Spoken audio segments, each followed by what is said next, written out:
Good evening. I'd like to call the July 21st, 2025 Borough Council meeting to order. Will the clerk please read the open public meeting statement? Adequate notice has been provided as required under Chapter 231, PL 1975, specifying the time, date, and location of this meeting by posting a copy of the notice at the municipal building, on the municipal website, and providing a copy of the annual notice schedule to the official newspapers of the borough. Will the clerk please call the roll? Council President Zambrana? Here. Councilman Collins? Here. Councilman Manco? Councilman Poznanski? Here. Councilman Payne? Councilwoman Payne, I apologize. Councilman Potter? Here. Mayor Murray? Present. Attorney Vignolo? Present. Borough Engineer Mike McClellan? Here. Engineer Lou Plaskanka? Here. Borough Administrator Fred Carr? Also here. And I am here as well. Will everyone please stand for a moment of silence, which will be followed by a salute of the flag.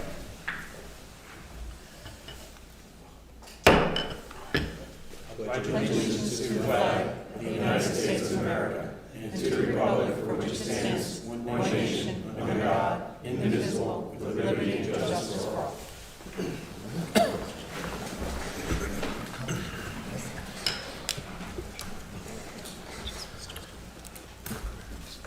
We have a presentation from the MCIA, the recycling program. Yes. Please. Thank you, Mayor. Good evening, members of council.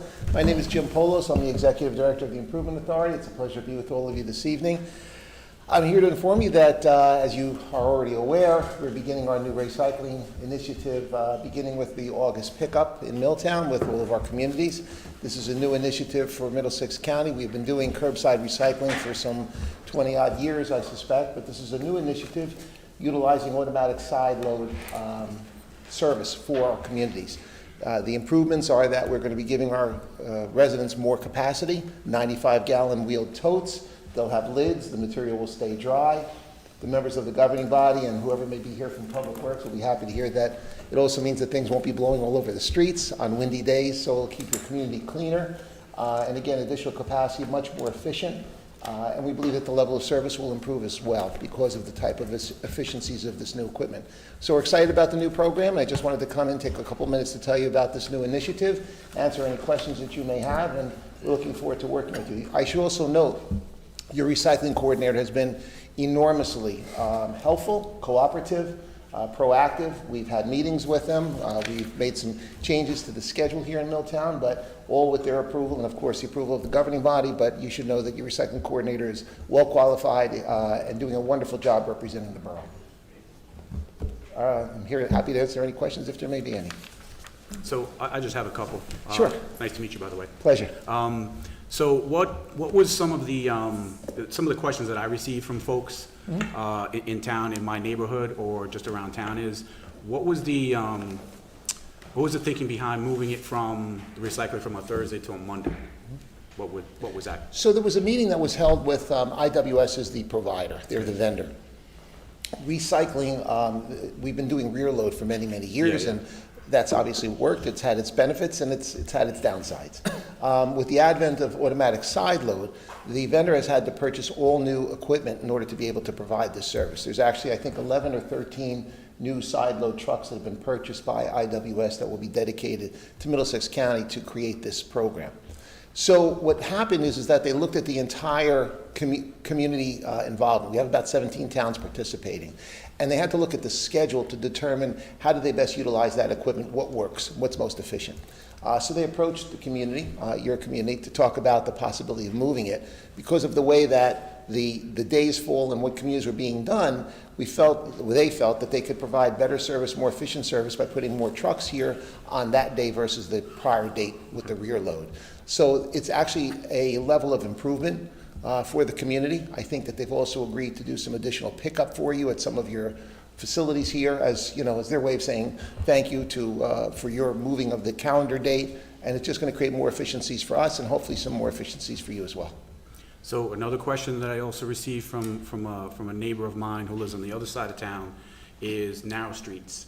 Mm-hmm. I don't know if you've ever been down Coolfowl. Sure. It's not a great stretch of the road in any way, shape, or form. So the concern is how, if both sides put their recycling out on the same night, how is that going to work? Sure. And is there a possibility to get a smaller recycling bin?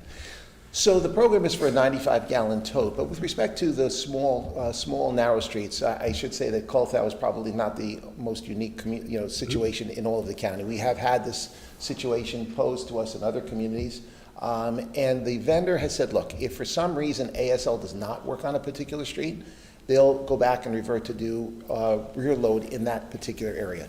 They have what they call a mini packer that they have on basically running through the region on those pickup days. And the purpose of the mini packer is exactly for that. Also, in the event that there was a missed location, someone might have put theirs out late. Yep. The truck came through, and rather than make an issue of it, they will just send a mini packer to go to the pickup of it. So if there is a problem with access for the ASL, they're still committed and they're still required under the contract to provide service. They'll provide the mini packer in that situation. Okay. One more question that I heard, and then it'll be my last No, question. please, that's what I'm here for.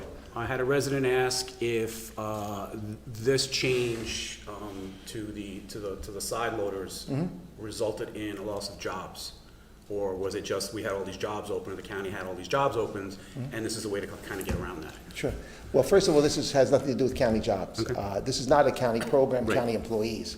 This was a bid that was put out in an open public bid fashion under the state bidding laws.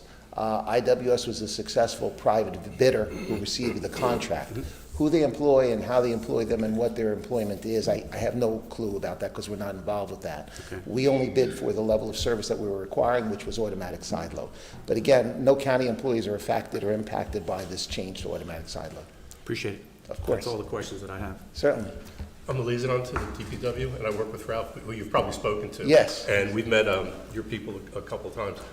The one thing I'd just like to clarify, if it's true, I was told that every time the arm comes down at a particular household, that's a $5 charge. I don't have a problem with that, it's just I'm that's sorry, what- every time what? That the arm comes down to pick up a container, that it's a $5 charge?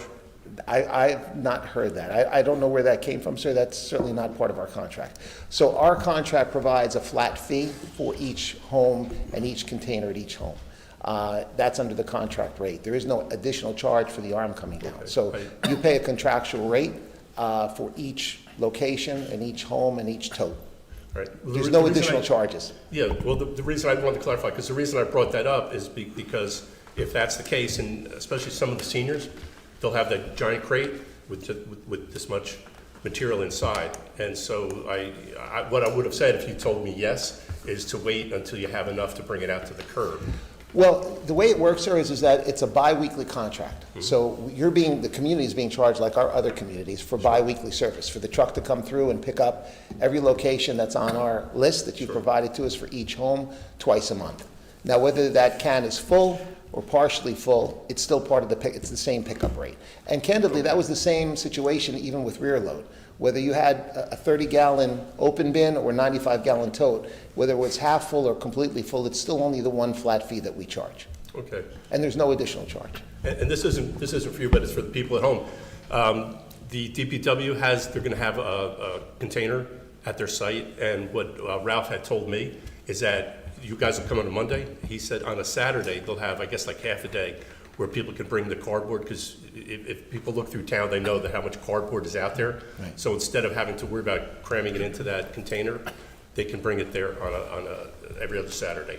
Yeah, and most of our participating communities do have municipal pickup locations where they'll do something at DPW or at a local public building to allow for overflow and additional material. I will tell you, I've had a 95-gallon tote for recycling for a number of years, and you can fit quite a bit in there. Yeah. There is a little bit more work involved, cutting up boxes or or breaking the boxes up. But in all honesty, that was supposed to have been done all these years anyway. But if one does that, you'd be surprised how much material can actually fit inside of it. Well, a lot of people here have been spoiled, because for the most part, the people just throw their boxes, except for every once in a while, they get a beater in the bonnet and they say, no, they need to be sliced up or whatever, but yeah. And when they were doing things like that, particularly putting them out on the streets, I'm sure that's when you got the most complaints about how filthy the streets were, things blowing all over, boxes all over. Your public works people had to go out and do extra work. This is definitely going to make a much neater, cleaner, and safer, I should say, pickup situation. We also are not going to have people on the street. There's always that fear of somebody getting hit, driving around, people who are doing the rear load. So this is actually a much safer method of pickup as well. Okay. Thank you for being here tonight. Absolutely. Good evening. Kim, how are you? Good to see you. Good to see you. Question I received is, this coming Thursday will be our last pickup with the old. So people that have those old containers. Sure. How do they dispose of them? Do they have to put them in the new container? Will that count? So, or they're gonna leave them separate and they'll be able to just take them away? They can do one of several things. They can keep the container and use it around the house. They could put it inside of the new tote to be able to be recycled and taken away. Some of our communities are making provisions to be able to have them brought to a public works location and dropped off. That's certainly something that you could consider. But again, the container, we're leaving the containers with the residents to make the decision of what they would like to do with them. Okay, but if they did want them, if they Put did it want into to the get tote? picked up in the next one, they have to have Yes. it in the tote for them to get, They put it okay. into the tote, it'll be picked up as part of the recycling. Okay, excellent. And so you did say Monday night we'd have, when we switch it to Monday, you have more trucks, so there'll be more than one truck coming around Milltown? I don't know how they're working that out. They're working that out with your recycling coordinator. Okay. The key is that they'll have more trucks available. Recognize too that even though it's new equipment, something can always happen. Sure. So in the past, when we were thin on vehicles for pickups, if there was a mechanical failure or a problem or a driver got ill, sometimes it would peel to the next day because there was no backup. Okay. They're happy that they're going to have sufficient backup equipment now, so in the event of a problem, they'll be able to kind of readjust and send another vehicle over here to try to ensure that we're doing the collection on the day that it's supposed to be done. Excellent, thank you, that's all the questions I I have. had a couple of questions, Jim. Yes. Are you going to favor Main Street and get it done in the First Street so that, when traffic increases by the hour, that we don't have like a lot of backups? It's a good question. I don't know if I have the answer today, but that's certainly something if your police department, by the way, if I can say parenthetically, you have a wonderful police department. They do an outstanding job and have a great reputation in the county and throughout the state. Between your police department, your recycling coordinator, your DPW representatives, and the councilman in charge, if you prefer for us to do that, and when I say us, meaning the vendor, we certainly could make accommodations to do that. Yeah, I think that would be advisable. The next question is, what do we tell the seniors? It's a big container, and some of them are very frail and, having less size, they're about less than 3/4 of the container, and they say they're not going to be able to get it out. How are we going to do that? I can't say for each instance for every single senior, but I can tell you that we've had many seniors that have applauded it because others have complained about the fact that the containers that they had before, when they put their paper products and supplies inside of it, when it rained, it all got wet. So what was a light container to start with, 2 days later was saturated with water and now maybe 11 or 12 pounds heavier. The benefit here is that this is a rolling cart. So if there is that additional weight in it, it's so much easier to be able to get it to the curb. And I will tell you too, and I'm sure you're already aware of this, sometimes it's just a neighborly help. If the kid happens to be a little heavy that night, asking the neighbor who's rolling their cart out, could you please help me roll mine as well, is certainly something that could be done. But we think that we have heard from many of our seniors that having the rolling cart will actually make it easier for them in the long run than it was trying to drag out the wet, heavy, open container in the past. Yeah. That's a good idea. You help your neighbor. Well, we do that with snow removal and other things in our communities, right? I mean, Right. having been a mayor as well, it's sometimes you just have to depend upon your neighbors to help, Right. Thanks. of course. Okay, two I more just have- questions? I have You one, go first, Pat. one question that I, also a resident, asked me about, and thank you for being here, it's nice to meet you. So, they were talking about, Amazon had 4 Prime Days in a row, right? And Okay. so, for shoppers, right, that are taking advantage of Prime Days, there could be a lot of boxes, right, delivered to the house. So, just to be clear, just for clarification, each household has one tote, right? So there was the question was, can I buy an additional tote can in case I, have an overflow of cardboard? So I just want to make, if you could make that clear. So there may be instances where a homeowner says, based on volume, we just think that we're not going to be able to fit everything every 2 weeks in one cart. We prefer to have a second cart. As we explained to your coordinator, we're going to be making provisions to be able to have a community purchase additional carts to be able to put at those locations. Obviously, you will be billed for the additional cart for pickup, because we'll be picking 2 carts up every 2 weeks instead of 1 at that location. Everything is bar and coded and, you know, tied to the carts for our billing purposes. But those will be available to be able to be purchased by the town. We're just kind of working through the details of that, but yes, a homeowner could have 2 containers if they prefer. So do you have any estimate of what the cost is for an additional tote and what the cost would be for the extra pickup? Oh, the cost is the same. It's Cost is the same. It's the contractual rate. Okay. So whether we pick So up then 2 or 1, whether it's 1 or 2, it's it's the flat same thing rate. because it's one Correct. pickup, Flat but we rate don't per know the container. cost of the extra tote. Right, so no, it's not an extra charge on the bus, it's just billing twice. So whatever our flat rate is, for that home, there would be 2 bills Understood. for that would come to the town. Understood. But you have to purchase, if they were to purchase a I tote, don't know the any exact idea? amount, but I think it's sub $100. I think it's below $100. Okay, thank you. Just 2 more questions really Sure. quick. And so I'm gonna tag on to Councilwoman Payne's answer about Prime and boxes. I don't want to interrupt you, but I should have also told you, I have 3 teenage daughters. Yeah. I could tell you stories about Amazon Prime boxes coming to the house that would, you can only imagine. I know this is new. I know this process is new. What is your biggest problem so far? Is it the cardboard? We haven't had any problems yet because we haven't started the pickup. The pickup begins in August throughout the entire county. Okay. Listen, to be very honest, I think that there will be people who will be upset about the fact that they can't put anything out and just throw it to the side. Right. I can tell you that we have been fortunate in the past that the vendor has picked up a lot of things that, in all honesty, they should not have been picking up. When I started this position several years ago, the first thing I did was actually came in and rode the truck for 2 days with IWS. When you're on the back of that truck throwing recycling into the rear load, it's amazing what you see that people consider recycling that really isn't. Yeah. So we have had the good fortune of a lot of that being picked up. This does containerize it. This does compartmentalize it quite a bit. But at the end of the day, a cleaner community, a safer community, for the vast majority of people, much more capacity rather than a 30-gallon barrel and 95-gallon tote. The ease of wheeling it out, the ease of it being kept dry, are all positives that kind of supersede some of the potential negatives, we think. Last question. How early does pickup start every day? I believe it's at 7, but I'd have to verify that for you, Council President, I don't know. Okay, thank you. We are mindful of the fact that it's a noisy situation, and we try to also be observant of municipal noise ordinances and that type of thing. Well, I hope this was helpful. If you have any other questions, Very helpful. please Thank you. never hesitate. Give me a call. I'm always available to try to help work through any details. Okay? Appreciate it.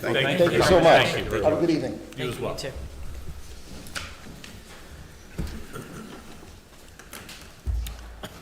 Now is the time for public comment limited to the resolutions on the agenda only. If you wish to speak, please step up to the microphone, state your name and address for the record. Again, this public portion is limited to the comments only on the resolutions listed on the agenda at this time. There will be a 5-minute time limit set forth by the rules of council. If someone raises their hand, please step up to the microphone, state your name and address for the record.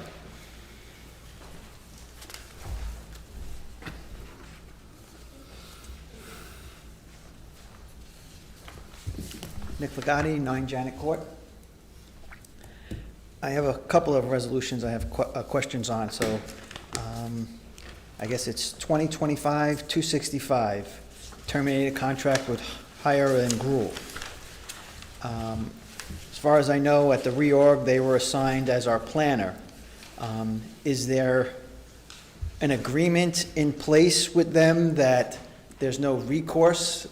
Was there anything that was done? Did we have to pay them out the rest of the year to terminate that contract, or that resolution, I think, which was 2025-15? Mr. Legati, Yes. we have a contract with them. It's got a 30-day termination clause, and it requires us to pay nothing more than the invoices that have already accrued for the services they've rendered. Perfect. Thank you very much. You're welcome. My next resolution I have a question on is 2025-261, designated person certify officer. I'm reading that resolution. Is our CFO, is that correct? So the person doing that position is an absentee, isn't here Monday to Friday or during business hours, is that acceptable? Is that going to cause any problems? Because previously it was a person that was here full-time. So I'll take that question. I don't think it should be an issue, even though Mr. Zanga isn't here Monday through Friday. It's not only Mr. Zanga, but it's also our employee in the finance department who's the certifying officer, like backup certifying officer. And of course, we needed to find somebody because our former borough clerk, who left to find another job in North Brunswick, she was a certifying officer. This is just replacing that and making sure we have a backup. And there's no additional cost or payment for doing that service? Nope. Thank you very, Just naming somebody. thank you very much. And the last one I have a question on is Resolution 2025-260. In reading that ordinance, it looks like we're contracting out our crossing guards. I know that's a hard thing to get crossing guards. I know it is a very, very stressful thing. But my question is, does anyone know currently per year what it costs us to provide crossing guards at this moment? Based on that ordinance, it's going to cost us $160,000 for the first year and $164,000 the second year. Does anyone know currently what we pay the whole, I'm guessing that includes uniforms, whatever else, equipment they need, and things along those lines? So again, I'll take that one. I could probably give you a better answer tomorrow, after we have a finance meeting to go over the 6 months actual versus budget for 2025. This is something that actually came up over 2 years ago by our police chief as something that we needed to look into because, yeah, we have a problem. We've had a problem, like many towns, finding crossing guards. And so what ends up happening is we end up putting a police officer there instead. And you're taking a police officer out of a duty that, might not be the best fit for them at that point. But I could tell you after tomorrow what it is. I Couldn't tell you off the appreciate top of my that. head The right only now. reason I ask is that I'm sure somebody has done their I hope somebody has done their due diligence. Yep. And I don't know if an increase in paying our crossing guards would help that, as long as the cost was not anywhere near. If you're close to the 160, I think you're better off contracting it out. The one thing that this will do is to make sure that we have a crossing guard at whatever location is needed, which was not always the plan in the past, what happened in the past. And if for some reason there is not a crossing guard there, this company will be paying the borough. So. Okay. Yep, and Nick, also, just to add, the research by the chief was exhaustive, and we met with the Public Safety Committee more than once to discuss this, and we looked at costs and benefits and the cost of overtime to have police officers staffing the crossing guard positions. And I can certainly say with great confidence, this is the right thing to do. That makes me feel a lot better. Thank you very much. Thank you, guys.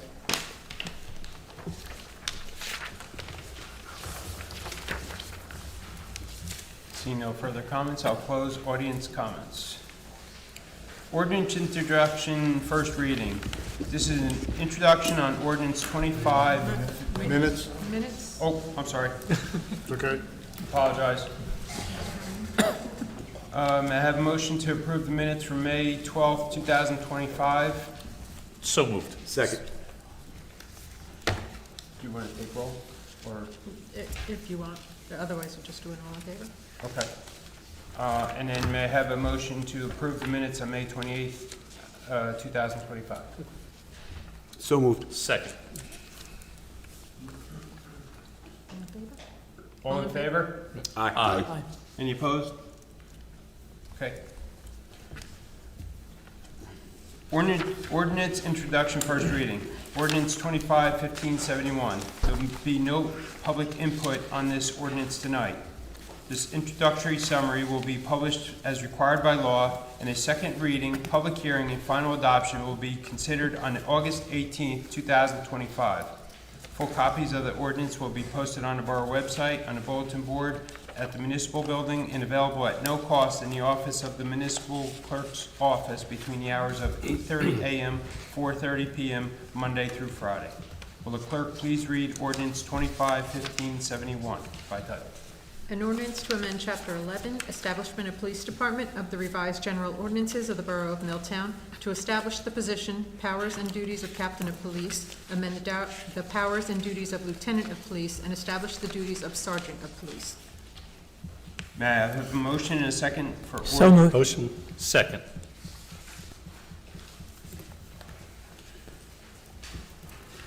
I have a motion made by Councilwoman Payne, seconded by Council President Zambrana. Is there any? That was Poznanski. Oh, I'm sorry. Poznanski, sorry. Are there any comments? Seeing none, will the clerk please call the roll? Council President Zambrana? Aye. Councilman Collins? Aye. Councilman Manco is absent. Councilwoman Payne? Aye. Councilman Poznanski? Aye. Councilman Potter? Aye. Motion carries, Mayor. Thank you. Ordinance public hearing, second reading. The following ordinance was introduced on June 23rd, 2025, published in accordance with the law. If any members of the public wishes to comment on this ordinance, they may do so after reading. Will the clerk please read ordinance 25-1569 by title? Ordinance to fix and amend salaries and wages for Milltown Borough employees to include full-time apprentice linemen. May I have a motion and a second, please? Motion? Motion. Second. I have a motion made by Councilman Collins, seconded by Councilman Potter. I will now open up the public hearing on ordinance 25-1569. Please state your name and address for the record. These comments are limited to the ordinance only. Seeing none, I'll close audience comments. Is there any council comments? Seeing none, will the clerk please call the roll? Council President Zambrana? Aye. Councilman Collins? Aye. Councilman Manco is absent. Councilwoman Payne? Aye. Councilman Poznanski? Aye. Councilman Potter? Aye. Motion carries, Mayor. Thank you. Authorization payment of municipal obligations. Next on the agenda, we have authorizing payments of municipal obligations. Will the clerk please read Resolution 2025-244 by title? Authorizing the payment of bills, claims, and statements against the Borough of Milltown in the total amount of $4,029,960.36. You have heard the reading of this resolution. Is there any questions? Seeing none, may I have a motion and a second? Motion. Second.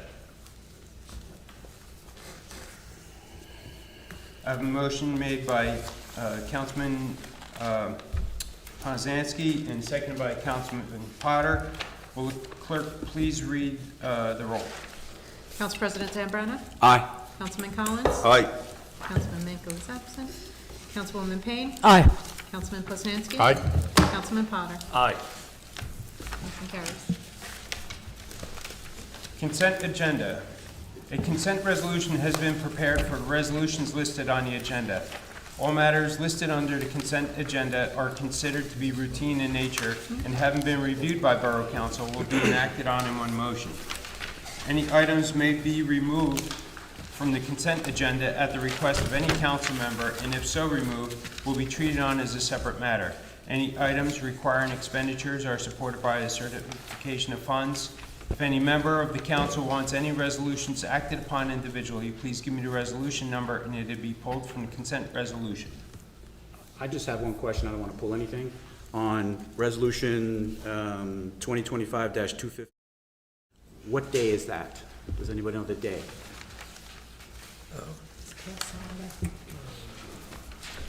This past Saturday. This past Saturday? This past So Saturday. passed. Got it. I have two I'd like to pull. Go ahead. 2025-262, 2025-257. One is just a question. Yes, I'd like to pull 258, 2025, 258, 2025, 259, and 2025, 260.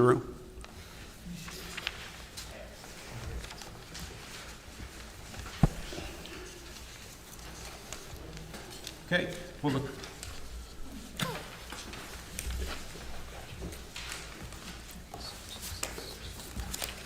And then, let's see. 1,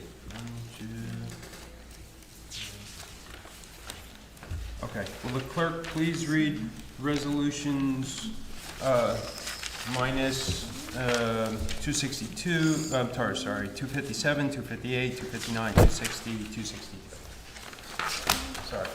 262. And 262. So that 8, 9, Yep. 10, 262.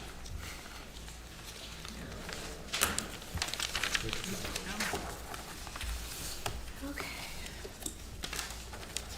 A motion on the consent agenda, Mayor? Or, no, I'm sorry, I have to read the resolution, that helps. Sorry about that. Whereas pursuant to the rules of council, the council may establish a consent agenda for any regular or special meetings upon certain conditions. And whereas each of the following resolutions presented before the Borough Council at its July 21st, 2025 regular meeting appear to have the unanimous approval of all members of the Borough Council. Resolution 2025-246 through 256, and Resolution 2025-260 and 61, Resolutions 2025-263 and 264, and 265. Now therefore be it resolved by the Borough Council of the Borough of Milltown that each of the above listed resolutions be approved and adopted by the Borough Council with the same legal effect as though each was read in its entirety at the July 21st, 2025 regular meeting and adopted by separate vote. May I have a motion and a second to approve minus all the pulled resolutions, please? So moved. Motion? Second. Thank you.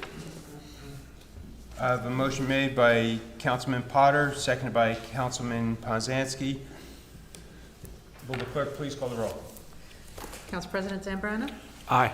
Councilman Collins? Aye. Councilman Manco's absent. Councilwoman Payne? Aye. Councilman Poznanski? Aye. Councilman Potter? Aye.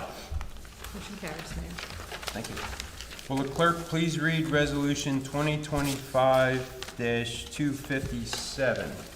Authorizing payment number 4 for the contract with Core in Maine for the water meter replacement project. What's the pleasure of council?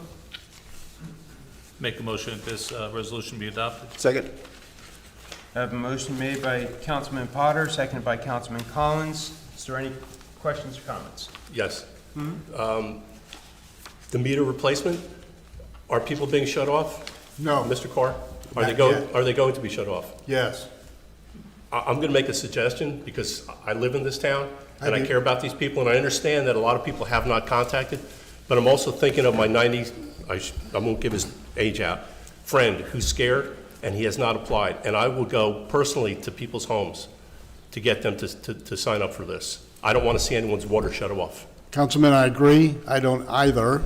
But if you'll remember, I've been up here for probably 2 months, sending emails to the council with a list of people asking department heads and council to talk to your friends and neighbors, understanding that they're concerned. Councilman Manco just recently spoke to a lady who was concerned about her home and her heating system. I had spoken to her and emailed her a number of times. He was able to convince her that this is just a replacement, it's not going to damage. So if you have that ability to reach out to the 200-some people who have not yet answered the mail, sir, please do so. But we have not yet turned off any water, but the council has indicated that we need to take action eventually. And if the council says don't, then I will not. Okay, But- I appreciate what you're saying. And my feeling always is that, at least me, we work for the people, they don't work for us. I agree. And like I said, I'm considering my one friend who I saw there, and I know there are others, and their names people would recognize here. And I'd be willing to go to people's homes to talk to them. I don't want to see anyone get shut off. I don't either, sir, and like I've said for the last 2 months, please do.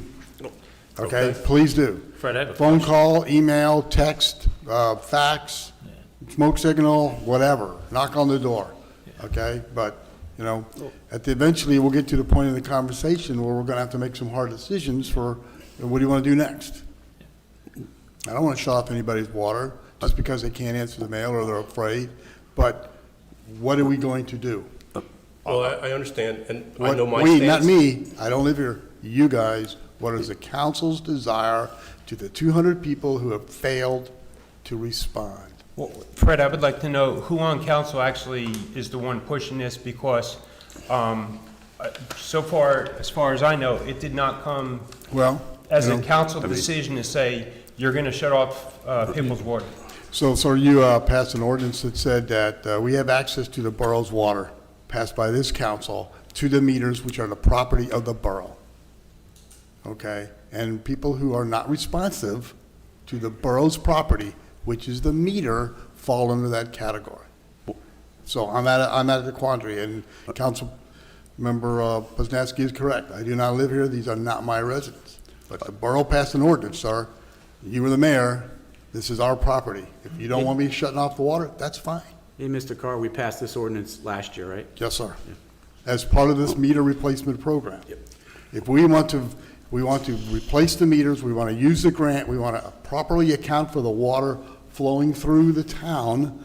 We've had numerous conversations where we have 20 million unmetered gallons of water, which is money flowing through somewhere that we can't have control over. Then I ask you again, whatever the council would like me to do, mayor, council, I'm good with it. Did we recently hire a meter reader? Did we what? Did we recently hire a meter reader? Yes, we have a part-time meter reader, correct. And what will they do if all the meters are not having to be read anymore? What is that position then? So we still have electric meters that we now. have to read manually. So he's a part-time meter reader, only works a couple of times a week. And we've probably gone through half a dozen, if not more, meter readers since I've been here. But I'd like to make a motion, we don't shut off anybody's water right away, and we institute a fine system. And this way, if they don't want the meter replaced, they'll have to pay, $50 or $100 a quarter extra. Well, there are opt-out programs in other towns I've looked into. And I understand these people's concerns, but I also understand that I don't want to have water shut off from my neighbor. That's what I know. So I totally understand that. And the council chose to replace the meters of the town. There is no opt-out provision. Now, if we want to opt out or fine people, that's a council conversation. That's not Fred. Well, in water payments, people that have water, is it true that it's over 10% of the people in town do not pay their water bill? 12%, sir. Okay. What do we do with them? Well, people who don't pay their water bill on time, okay, they go to tax sale. Okay, and we get the money at tax sale. So, Councilman, we've had a probably conversation at other times. You don't pay your taxes in a timely manner. You don't pay your water bill in a timely manner. The borough will get their money at tax sale. The difference is you're going to pay 18% interest on a late payment for somebody to buy the lien on your water bill, which is, yes. So I ask the council again, decide what the council would like to do, and I, as your designated representative, will fulfill your actions. Fred, when's the contract up with the installation? Horn Main? Yeah. Well, at the end of this summer. The end You of know, they're gonna start, as we said a couple of months ago, they're gonna start winding down their abilities to have staff here on a daily basis based on a dwindling demand of appointments. So instead of having a person here with 5 days a week of appointments, they'll go to 4 or 3. For all intents and purposes, we can just do this forever, and just as they go to other projects and go to other towns, and then we'll be able, then our choice will be to do the best we can when that person becomes available. But eventually they will quit. Well, we have a water department here. You have 3 people. We have a water department here. Can they Yes, sir. not do that? Can they Yes, not sir. do those installations?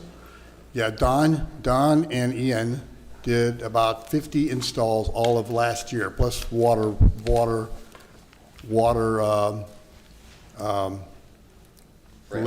leaks and things like that. Thank you, Mayor. So, we have 200 people who have not responded. It'll take them 4 more years to do that. Okay?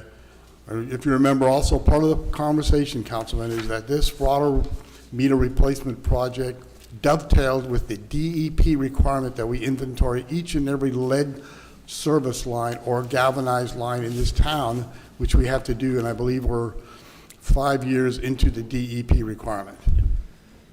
part of this is, the benefit is, let's replace the meters for free. They're the borough property, okay? I'm advocating, right, so we're talking about why we're doing this. We can adequately meter and account for water that we pay for. We get the water from another town and we pay for it, whether we bill for it or not. So that 20 million gallons of water I'm talking about is wasted money, wasted water, okay? Added to the fact that we have the DEP requirement to account for and inventory service lines. Well, the 20 million gallons that we lose, where does that water go? Because We don't people know are paying because for the that. meters don't count it, the meters don't count it. There are water leaks, I&I, and infiltration and infill. It goes through the meter, we don't bill it. Why can't we find out where the That's water's why going? we're replacing the meters. That's part of the process, replacing the meters and installing, if you look at the bill list, there are water meters on the bill list to install meters on all the municipal buildings, which are non-residential size meters. They're bigger, like 1-inch meters, they cost more. There are But we're not business losing meters. 20 million gallons that way. Yes, sir, you can, absolutely. An old system like this town and any other town where there's a lack of maintenance and capital, the water can flow through the water mains and you won't see it running down the street. Because if the pipe is broken and the water follows the water line straight to a sewer, you'll never know the water's there unless you're standing there one day, and I've seen this or heard it. You're standing there and you're like, it hasn't rained in this town in 3 weeks. Why do I hear water running through this manhole? And you open it up and it's found out there's a leak 7 blocks up the road and it's just flowing into the sewer. Which, by the way, you're treating and paying for water that came right out of a water pump, and now it's in the sewer and you're paying for it again.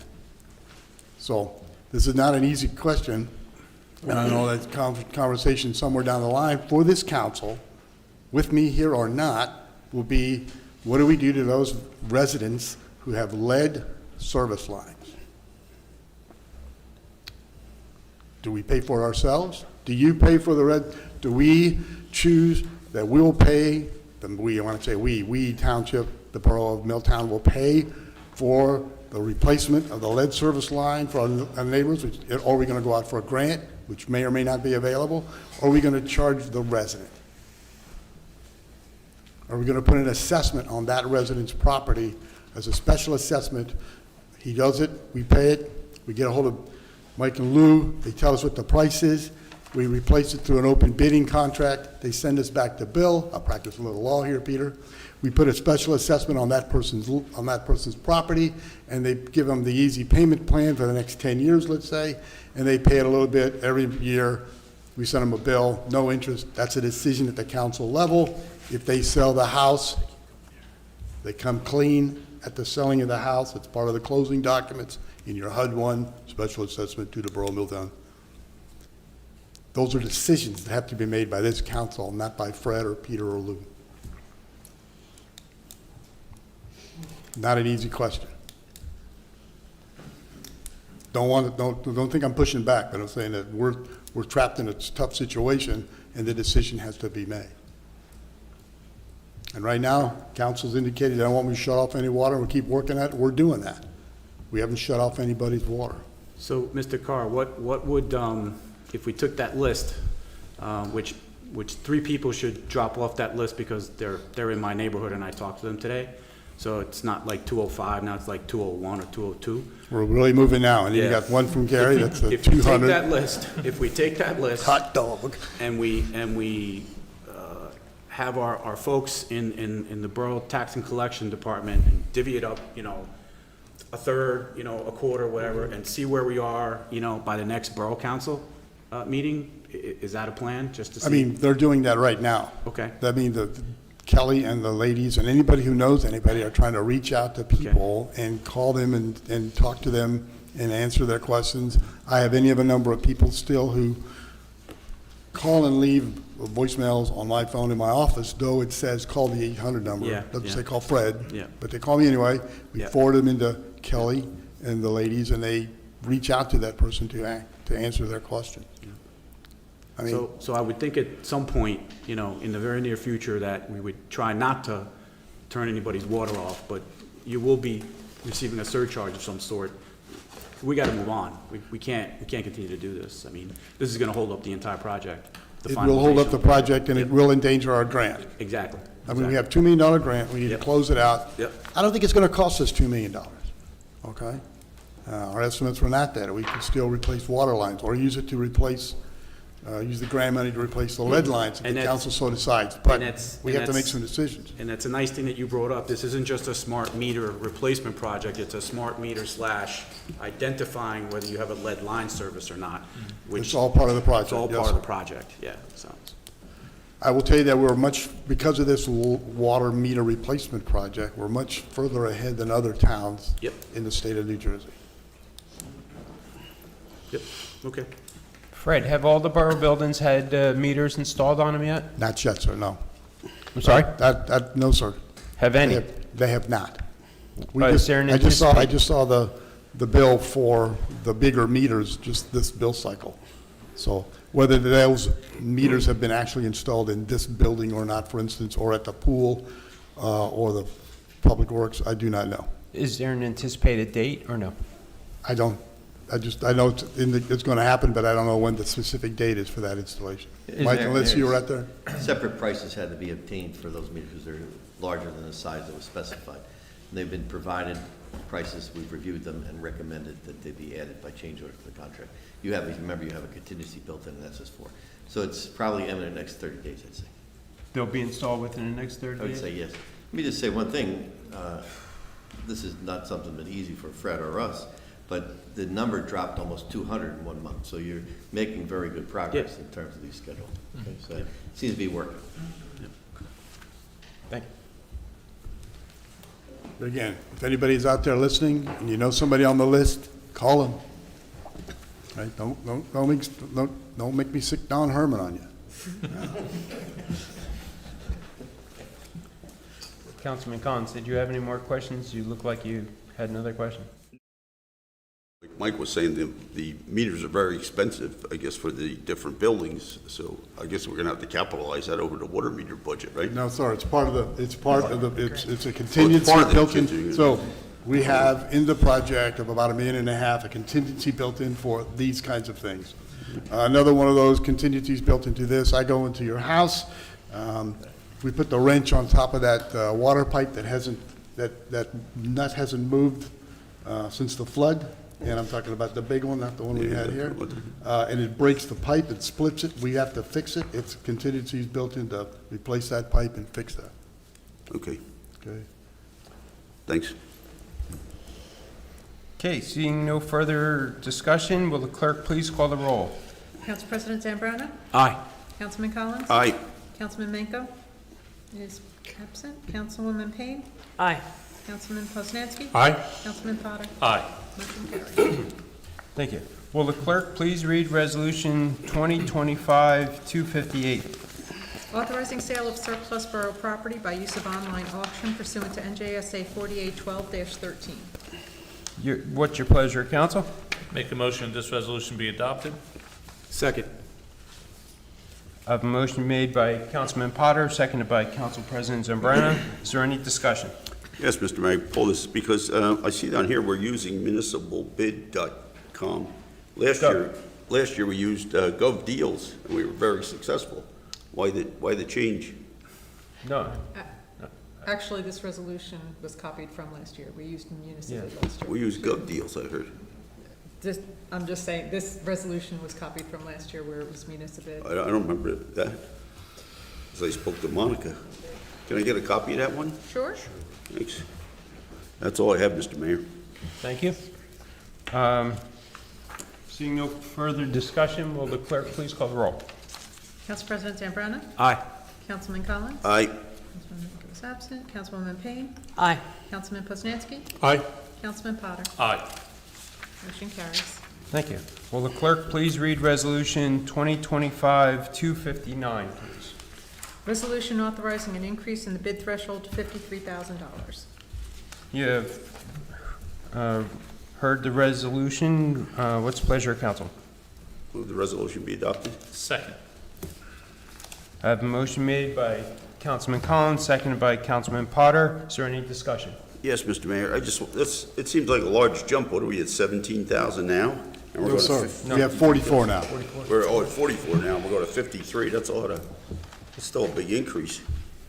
So if you look at the, on the attachment to the Yeah. resolution, Yep. the local finance board changed the bid threshold for any of a number of different units.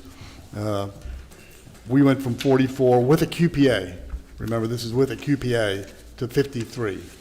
Now, without a QPA, we're back at 17.5. So with Mr. Dolan there, we got lots of good bids for the IT services, for the crossing guards, and because of that, we have a higher bid threshold. Okay, that's all I want. Yeah, I will point out also that the 17.5 lumber for a contract, so anybody does a contract with the borough, that 17.5 hasn't changed regardless of the bid threshold. Okay, thank you. Seeing no further discussion, will the clerk please call the roll? Council President Zambrana? Aye. Councilman Collins? Aye. Councilman Manco is absent. Councilwoman Payne? Aye. Councilman Poznanski? Aye. Councilman Potter? Aye. Motion carries. Thank you. Will the clerk please read Resolution 2025-260? Resolution of the Borough of Milltown, County of Middlesex, State of New Jersey, authorizing the award of contract for crossing guard services from bid number 25-02. You have heard the reading of this resolution. May I have a motion? So moved. Second. I have a motion made by Councilwoman Payne, seconded by Councilman Potter. Is there any discussion? Yes, Mr. Mayor, I go back to Mr. Legati's questions. I was wondering how much money that we spend on the crossing guards this year. Does anybody, you don't have any idea, Pat? No? It's actually in the packet. It's in the packet. All the numbers information, the are in chief the packet. gave all the referenced information in the There's packet. numbers and what the costs are, And the overtime, overtime costs. That doesn't include the police cost, right? that does. Yes, it include- That does include the police Yes, it cost. does. Quite a bit in overtime. Okay, that's all I had. Seeing no further discussion, will the clerk please call the roll? Council President Zambrana? Aye. Councilman Collins? Aye. Councilman Manco is absent. Councilwoman Payne? Aye. Councilman Poznanski? Aye. Councilman Potter? Aye. Motion carries. Thank you. Will the clerk please read Resolution 2025-262? Appointing Dawn McDonald to the title of part-time clerk 2 in the Business Administrator's Office. You heard the reading of this resolution. May I have a motion? Motion. Second. I have a motion made by Councilman Potter, seconded by Councilman Collins. Is there any discussion? Yes, I have some questions for Mr. Carr. Yes, sir. What department are we hiring the clerk for? The title is Clerk 2, but she's working in finance with my office, helping Stephanie. Okay. What is the job description? I understand clerk 2, but what is the description? So I'm sorry? have you been in my office lately, sir? Yes. Okay, so, other than Stephanie in there, we're surrounded by paper that we need to get a grip on, and Dawn being a former clerk with the recommendation of Joe Zanga to come in and help my office and get control of some of the paper that's in there and file it. We have 3 years' worth of purchase orders in 3 different filing cabinets that need to be filed away. It's beyond the ability of one person. There are probably, if I could, in my office, if you just go into my office itself, I have not had the chance myself to go through any of the piles of paper that are across, that are on the dais or on the bookcase. And they have, other than occasionally when I've moved them back and forth in the last 18 months, haven't really done anything with them. In fact, that office looks, except for what's physically on the desk myself, looks a lot like it was when I walked in on the 4th of January of last year. Well, we've had the clerk that's there. I suppose we still have Suppley Clooney to an extent. She's an auditor, sir, we're looking for, so we still have Suppley Clooney. Michelle Swisher still comes in. You'll see the bill list, there's about $3,000 on there and they do the bank reconciliations versus what we pay and what's on Edmonds. We have about 25 different bank accounts in the borough, and she balances those bank statements. Her job is not to get control of the paper in my office. So realistically, is that a three-person office then, if everything is to be done correctly? Once upon a time there was, sir, yes. And now you have one and change. Okay. I have some other questions, and I'll Sure, finish. absolutely. What are the required hours and days per week? So what we're going to do is she works 5 days a week. Her hours are what Stephanie's hours are. The days that she is in here, since she's an hourly employee, they're going to work out themselves. And the reason I say that is, for instance, on days that Stephanie does payroll, if you've been down in my end of the hallway, at the risk of your own life, if I may mention, okay, that's not a day for Dawn to be there. The day that Stephanie does the bill list, again, another day that you take your life in your hand to go into that office, because she's trying to focus on a $4 million bill list, not whatever question you happen to have about a purchase order that you're missing or something like that. Stephanie's got to the point, Councilman, where she's had to go into my office and close the door, turn off the lights to not be bothered. And she needs help down there because of the volume of work. We can't find anybody in there. Again, I go back to the council. You know somebody with finance experience that would like to work for the borough, send our resume. We'll hire them in a heartbeat if they meet the qualification. Well, I understand she needs help, because I do Yes, talk to her. and that's why so Dawn, being a former clerk and being a very capable individual working in South River, her job is decreasing there, and Joe Zanga recommended that if we need some help here to hire her, and that's a fine plan. Would she also fill in if the clerk that's there now goes on vacation? If Stephanie goes on vacation? Yes. That's not our intent at this time, no. Okay. She's not, I mean, she hasn't been hired yet. I mean, you would hope so, but Okay. she has other duties other than this. I will tell you from Frank that, she still works in South River. She, like me, has duties other than this job, which for me is taking care of my granddaughter, for her, grandkids, babysitting. It's a much cooler job than this, frankly. Okay. So you said it's 5 days a week? Well, she could work 5 days a week, but she won't be working 5 days a week. She'll probably be here like 2 days a week, maybe 5 hours a day, if we're lucky. Okay. Was the job posted? Yes, a long time ago. We've been posting for a payroll clerk forever. Okay. And you didn't find suitable candidates then? We did not. No, sir. Okay, I'm good. No, good. We're good, sir. That's why we're here.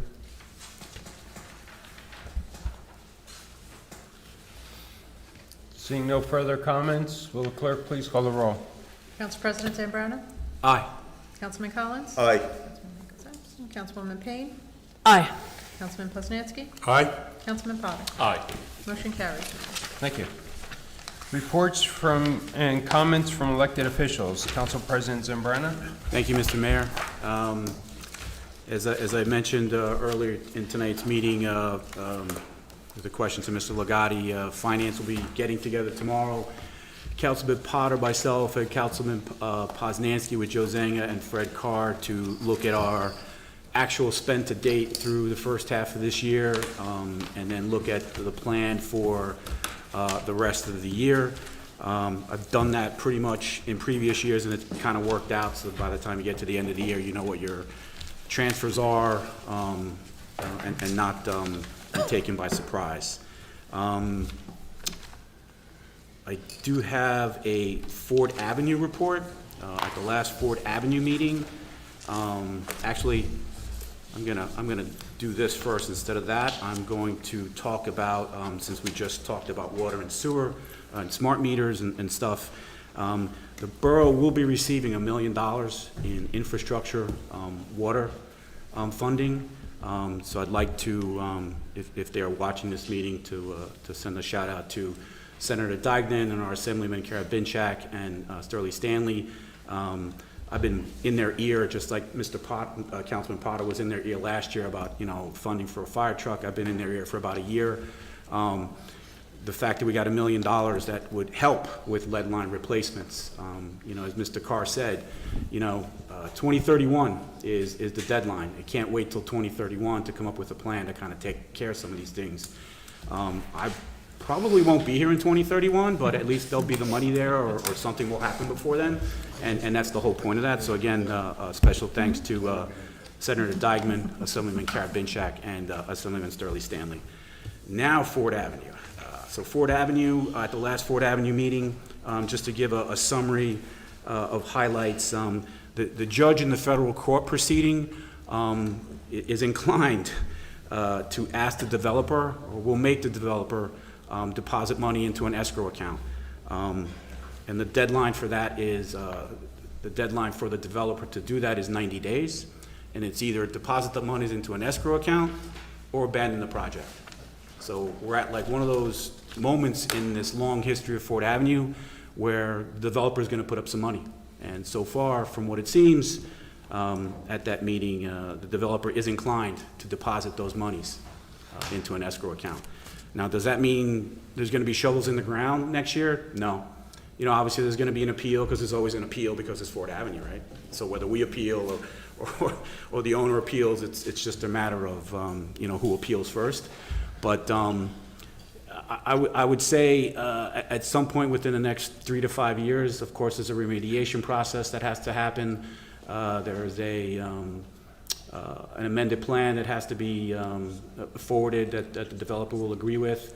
But at some point within the next 3 to 5 years, and I don't know specifically what the trigger is going to be, but the trigger will start when that money is deposited into the escrow account, where title starts to change, and then that site can start to be cleaned up. And again, October 6th is the deadline, so as we get closer to that time, if I have any further updates from the Ford Avenue Redevelopment Agency, I'll share them with everyone. And that concludes my updates. Thank you. Councilman Collins? Yes, thank you, Mr. Mayor. I just have the library program. Drop-in play Tuesday, July 22nd and August 12th at 10:30 a.m. Minecraft Island Survival Test Tuesday, July 22nd at 4:30 p.m. 4th to 8th graders, registration required. Crochet for beginners Saturday, July 26th at 11 a.m. Adult yoga Monday, July 28th and August 11th, registration required. Journalizing for the Mindfulness Monday, July 28th at 11 a.m. Library Book Club Tuesday, July 29th at 6 p.m. Wednesday movie matinee, July 30th, 2:30, Jaws. New Jersey Snake Man Saturday, August 2nd, 10:30 a.m. Registration required. Estate Planning Basics Tuesday, August 5th, 6 p.m. Registration required. Lucky Cat Bingo Saturday, August 16th, 11 a.m. And that concludes my report, Mr. Mayor. Thank you. Councilwoman Payne. Thank you, Mr. Mayor. I have a police report, a fire department report, and then a report as the liaison to the Board of Ed. The fire department between June 1st, 2025 and June 30th, 2025 responded to 1,288 calls for service. During this period, the police conducted 92 radar details in numerous locations, made 490 motor vehicle stops during this period, investigated 19 motor vehicle accidents. The chief had asked me to be sure that I mentioned letters of commendation that were issued to Patrolman Nicholas Espinoza and Patrolman Robert Worley, and I'll tell you a little bit about the reason for those commendations. On June 19th, 2025, at approximately 3:35 a.m., they were both dispatched to the area of Cherry Hill Drive in response to a report of a suspicious individual observed walking up residential driveways. Recognizing that this area had recently been targeted by early morning vehicle burglaries, they immediately relied on their training and tactical awareness. Their diligent efforts in canvassing the neighborhood led to the identification of a suspect matching the description, dressed in dark clothing, wearing a ski mask, carrying a dark backpack. When the suspect ignored verbal commands and fled on foot, the officers initiated pursuit. Despite those risks inherent in pursuing a potentially armed individual, they both displayed exceptional courage in restraining and apprehending the suspect safely in the backyard of a residence. During the arrest, they also discovered that the suspect was armed with a butterfly knife concealed in his waistband. Further investigation revealed that he had stolen numerous items from unlocked vehicles in the area. Despite facing resistance during the arrest, including an assault in which Patrolman Worley was kicked in the face, they both maintained their professionalism and composure throughout the encounter. They exercised bravery, sound judgment, and unwavering commitment to public safety. And so congratulations to both of those police officers, our police department. As Mr. Polis noted, they are a great department. And so excellent work.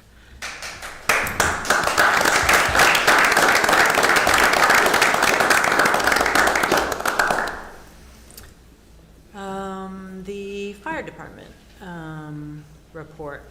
So the fire calls for the month of June, there were 17, for a total of year-to-date 92 calls. Total number of incidents, 378 so far this year, and 3,262 year-to-date. There were a few notable calls in the neighborhood on Richter, one in North Brunswick during 4th of July activity. The chief just, of course, wanted to make sure that he mentioned that there was a tremendous amount of prep by the Milltown Fire Department for 4th of July. And in addition to that, handling some of the fires around town. And so they had a very busy month. They did their annual training in terms of a drafting drill on water, for water rescues, and did, of course, their regular vehicle and equipment maintenance. And of course, always asking for volunteers. So I attended, as the Board of Ed liaison on behalf of the council, I attended a Community Relations Committee meeting on July 16th, last Wednesday, and where I met the new superintendent for the district, and his name is Steve Wisniewski. And Dr. Wisniewski is leaving his position in Robbinsville. That's where he was an assistant superintendent, and I believe September 1, I think, is his start date. So there are a lot of issues that were discussed. A district comprehensive equity plan that included targeted areas for professional development for our teachers and staff. They talked a little bit about continuing district discussion series, which sounds like that will happen in the fall. So I asked to be invited to those meetings. So, of course, we'll see how the new superintendent wants to, what programs, obviously, he wants to continue. But one of the things that I wanted to make sure that I shared with the council, in light of some discussions that we've had publicly here at council meetings, was that I mentioned about some of the conflicts in the calendar, with our meetings and their meetings, and the willingness by, my understanding, the willingness by the council to switch some dates so that we're not always meeting on the very same dates every month. And so I suggested that, with new leadership in the district, that, we were certainly willing to have conversation with them to discuss calendar issues, to which the outgoing superintendent informed me that they don't have any other option, and they are not willing to change the dates. So to that, I said, well, we are, and we'd like to have that discussion. And then the other issue that I raised was also another topic that we've talked about briefly, and that is for the Board of Education to televise their meetings. And so, I said how we do that, and we post our meetings, on YouTube, and, it's all, very convenient for people that may not be able to attend in person and can watch it at a later time, and transparency and all those things. And the Board of Ed president said that in response to my suggestion of having some conversation about that, he said they don't do Board of Ed meetings for the public. They meet to do board work. So I said that was an interesting comment. And I said, well, you know, when I was elected to the Board of Ed for 2 terms and being an elected councilwoman here in Milltown, my primary function is to serve the public. To which he, you know, insisted that there was no legal mandate and they were not willing to entertain the idea, at least last Wednesday, about televising their meetings and posting them on YouTube. I did just a little sort of mini research project. Robbinsville, where the new superintendent comes from, they televise their Board of Ed meetings live and post those meetings on YouTube. So, you know, things may change with new leadership. So the superintendent also sent a letter to the mayor and I, email, like his kind of I am here, kind of welcome email. And the one thing that I forgot to mention, thank you, Dave, National Night Out is Tuesday, August 5th from 6 to 9 p.m. We think it's at the American Legion, but stay tuned. The chief, I had asked the chief at the beginning of before the meeting began, if he would send out a civic ready notice. He will, as that date gets closer, but that's coming up upon us, so I encourage the residents to come out. That's a really great night. And that concludes my report. Thank you, Mr. Mayor. Thank you. Councilman Poznanski. Sure. I will do my report. I'm going to bring a concern that I have first. It's a procedural issue that I see. And I see in our agenda template for tonight, the change that was also in the last agenda. What I do know is that our bylaws, which follow Robert's rules, stipulate that we follow the agenda as it was created. There's absolutely no deviation except by a majority or 2/3 vote by the council members. Any change going forth is a breach or violation of the law. According to Robert's rules, only council members may amend the meeting agenda template. So placing council comments with the reports, it's a breach of our bylaws, and it needs to be changed.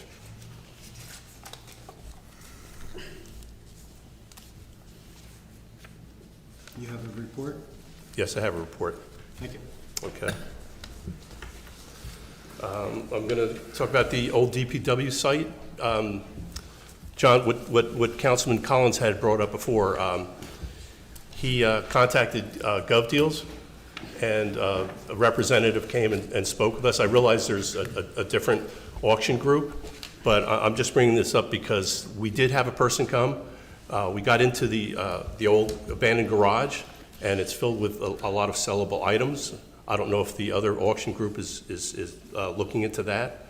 We have all the derelict vehicles, metal containers, and I just want to give credit to Councilman Collins for bringing that up. And also, I'm thankful that the representative came from the county tonight, talking about the recycling bins. Because it does begin on August 11th. The last pickup will be August 4th. And I've had a lot of people contact me because here in our reports, Ms. McCarthy has me listed as recycling. A lot of people have contacted me. That's part of Public Works, but people have been contacting me because they haven't gotten their containers. And a lot of people are complaining. So actually, I have a meeting set up for next Tuesday at the Senior Center. And if anyone here on the dais would like to join me, this will be the last time that we speak about it. People are still confused. If everyone was out last, at least in my area, last Thursday, most of the new containers were in front of people's homes, and they did not pick them up. And people aren't quite getting the message. So like I said, I'm going to have a meeting next week, and that'll be it. And I have to go into something else. It's for for the senior center. It's, we had applied for CDBG grants, and I'm very disappointed to say we did not receive any money this year. The application came in late, and I believe there are 18 other municipalities, and everyone got one except for one. They had not applied. And last year, I believe we received almost $60,000. And it's an easy grant to get. I was trying to get windows for the seniors this year because they're very leaky and drafty. The grant is an easy one. It's low-hanging fruit, and it's a shame because it's like setting your tax dollars on fire. And that concludes my report. Thank you. Councilman Potter? Thank you, Mr. Mayor. First of all, coming this Thursday to Milltown is the mobile DMV at the Senior Center from 9 to 2. Even though there may not be real ID spots available, there are other services available if you need to surrender your plates, registration, everything that can be done at the DMV except for driving tests. No driving tests. I've had that question. Can they do driving tests? They can't do it there. Everything else they can do there. So just make a note this Thursday at the Senior Center. From the Milltown Recreation Department, Albert Avenue Camp kicked off Monday, June 30th, and it's been a fantastic start. The kids are having a blast, and all of our trips have been a big success. We're now gearing up for our exciting year-end Carnival Day celebration, so stay tuned. Milltown Borough Pool, August family memberships open this week. Don't miss your chance to enjoy the pool for the final month of summer. Every Tuesday from 8 to 10 p.m., kids ages 9 through 12 are invited to preteen night at the Borough Pool. Admission is just $5, and the snack shack is open. Join us on Thursday, July 31st from 7 to 9 p.m. for our Christmas in July bash at the pool. This event is exclusively for Milltown families with children ages 12 and under. Registration is required, so please sign up now on Community Pass. Adults, treat yourself to a night of relaxation with Hush Studio on Wednesday, August 13th from 8 to 9:30 p.m. Enjoy a unique floating sound bath in a peaceful poolside setting. Register now on Community Pass. Space is limited. Lisa and her amazing Snack Shack staff have been wonderful additions to the pool this year, serving delicious variety of foods and snacks. The Adult Co-ed Softball League Championship game took place on June 26th. It was an incredible night of competition. Fall registration opens soon. And after a weather delay, Splash Squad officially began on Friday, July 19th. There's still time to join. Registration remains open on Community Pass. The Adult Yoga and Beach Volleyball programs are having a fantastic summer. Thank you to all the participants for making the programs a great success. Celebrate your summer birthday at the Milltown Borough Pool. Contact the Recreation Department to check availability to reserve your date. Swim lesson registration is now open for our second swim lesson session, running July 28th to August 8th, Monday through Friday. Register now on Community Pass. Last call for the musical theater mini camp, multi-sport camp. Spots are filling fast. Please check Community Pass for dates, locations, and full details. Basketball clinics with Sandy Malinowski are coming in early August to the Parkview School Gym. Registration opens later this week on Community Pass. Fall program registration for all adult and youth will open in early August. Planning a family picnic, graduation, or birthday celebration? Enjoy the outdoors at Albert Avenue Park. Contact the Recreation Department to reserve your date. Once confirmed, complete the fillable application and email it to Kim McGrath. Please be sure to visit our Recreation webpage to familiarize yourself with upcoming programs and help us to continue to make Milltown Recreation a community in motion. For the Milltown Planning Board, the last meeting occurred on July 9th, and if needed, the next meeting is scheduled for August 6th. And finally, from the Milltown 4th of July organization, we had an amazing 100th anniversary celebration on July 4th. A special thanks goes out to our DPW, utilities, police, fire, county fire marshal, rescue squad, borough clerk's office, our sponsors, participants, residents, spectators, vendors, and all of our volunteers for their efforts in making the day a success from start to finish. I would also like to give a heartfelt thanks to our 4th of July committee for their hard work and dedication, and to our families for their patience and understanding.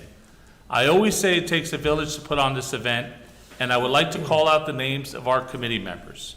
They are Russ Einbinder, Neil Murata, Mike Finch, Denise Finch, Debbie Miller, Charlie Miller, Christine Potter, Russ Tangen, John McNamara, Terry Walsh, Laura Kahn, Jason Kahn, Rob and Sean Schaffhauser, Melissa Elmeyer, Lacey Earl, Jackie Young, Garrett Conger, Dave Pearl, Ben Freed, and Ray Grolick Jr. Please join me in giving them a round of applause for their incredible efforts.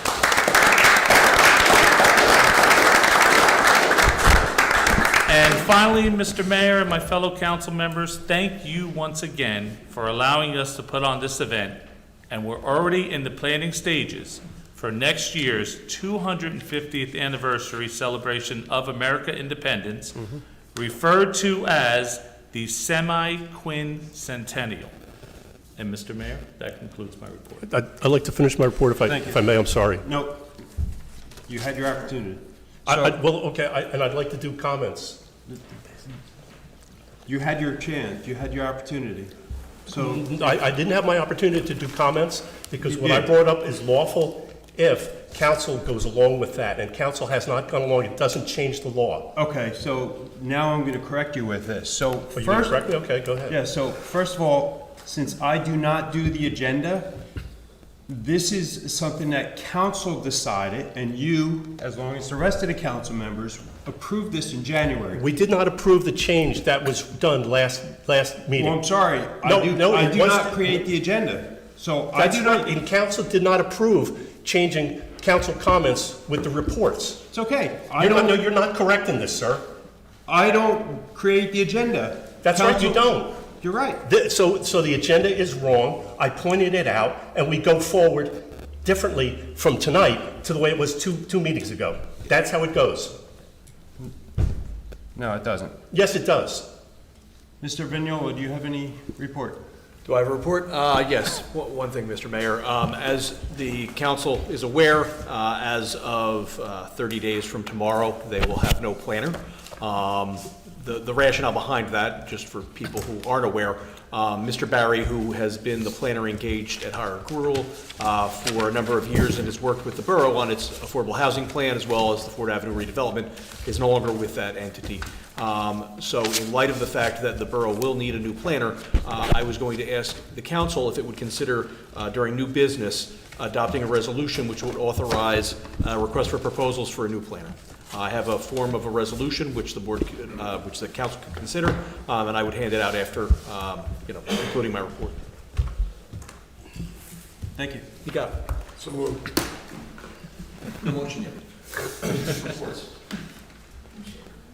Borough Engineer, Mr. Mike McClellan or Lou? Mayor, I'm going to ask Mr. Visconti to get the report tonight. Yeah, Mr. Mayor, just one thing to report tonight. The local aid applications were submitted prior to the July 1st deadline. The resolutions you adopted tonight will be uploaded this week, and that will complete the applications for this year. That's all we have. Thank you. Business Administrator Fred Carr. Mayor, I have only one comment. I will not be at the meeting of 18 August. I will not be in this time zone. I will not be calling in. We will miss you. Stay as long as you like. Thank you. Ms. McCarthy? Nothing, Mr. Mayor. Okay. Does any member of council have any old business to bring before council? Yes, Mr. Mayor. I was just talking about this gov deals that I met them at the League of Municipalities. They came up and they said they'll take the building down and they'll pay lock, stock, and barrel, and we'll get money from taking the building down. I think it's a good deal. I don't know how we move forward with this. Maybe Mr. Vignola has some insight. I'm not exactly even sure what the ask is, Mr. Collins. If you want to get, Councilman Collins, if you want to get me the information, happy to review it and try to figure out a path forward, but. Because they said they could take the building down, and and the taxpayers will actually get money from this, taking the building down, because I'm sure that we had put money in there when we built the new buildings over there, but somewhere the money disappeared, so. I don't know of any, I wasn't the borough attorney when that process began, nor have I any oversight of the process, so I don't know whether there was money and whether it was... I think you were the borough attorney since 2015, weren't you? No, I was not, sir. No, it was not. No? No, sir. When did you start? I started again, I believe, in 2020, sir. 2020? So, Councilman, I can answer that question. As I said last year to the mayor and Council President Revelinsky, if the council wishes to take down the building, then come up with a bid spec. Come up with some kind of task list other than take the building down and haul it away. And then we have a QPA and we go out for a public bid, we open the bids, and the winner wins. Simple. But without that, I caution just calling in a single person and engaging that person. I think it's a good So start. you just changed the bid specs, did you? Yes, sir, but you have to go out for bid. You still have to go out for bid. You just can't call in a guy in the state of New Jersey, last time I checked, Peter could be wrong, and say, sir, please take this bid down, which is public property, without going through a process. Okay. So if you have some data, we could put together some kind of a spit. Yeah. I could say something crazy like we could go out and form a subcommittee, Then and it'll then never it'll get die done. right there. So, but let's just get, if this is what we want to do, You'll then be let's. retired by then, Fred. Yes, sir, that's in 3.5 years, win longer draw. But put together what you want to do, and we can go out for bid. Thanks, Fred. Thank you, sir. I had another question, old business too, about replacing the camera and sound system on here. And I think some of the councilmen agree. What do we have to do with that?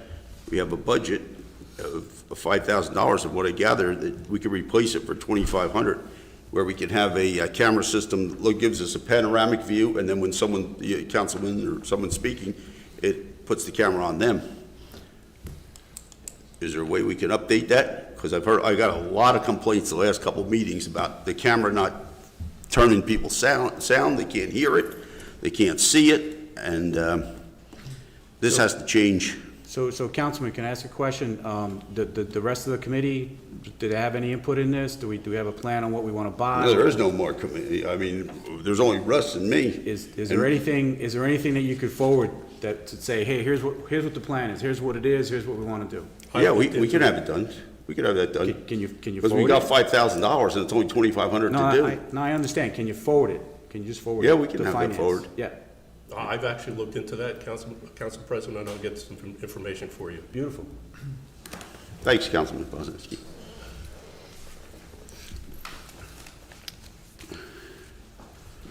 That's it. That's it for new old business. Does any member of council have any new business to bring before council?